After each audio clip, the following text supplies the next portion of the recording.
Samuel Taylor Coleridge என்கிற தேவ மனிதன் இவ்வாறாக கூறினார்.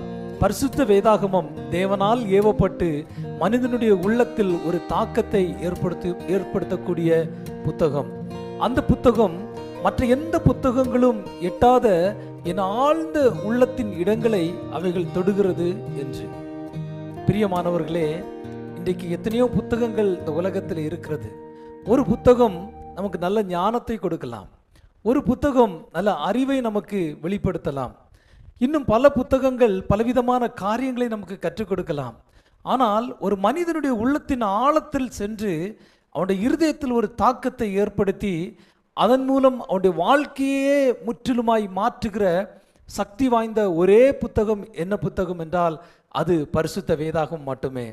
பிரியமானவர்களே, இந்த நாளிலும் நாம் இந்த வேத வசனங்களை வாசிக்கும் போது அந்த வேத வசனங்கள் நம்முடைய உள்ளத்தின் ஆழத்திலே கடந்து சென்று நிச்சயமாகவே ஒரு மாற்றத்தை ஏற்படுத்தும்.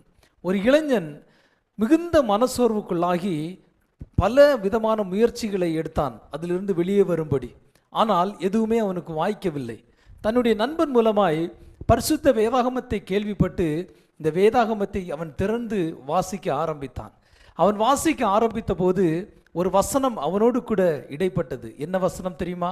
பயப்படாதே, நான் உன்னோடு இருக்கிறேன் என்று ஆண்டவராகிய தேவன் சொன்ன வார்த்தை அவனுடைய இருதயத்தை தொட்டுவிட்டது.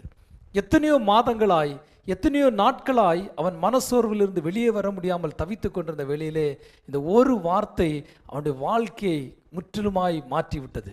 அவனுடைய உள்ளத்தின் ஆழத்திலிருந்து ஒரு மகா பெரிய மாற்றத்தை இந்த வேத வசனம் கொண்டு வந்தது.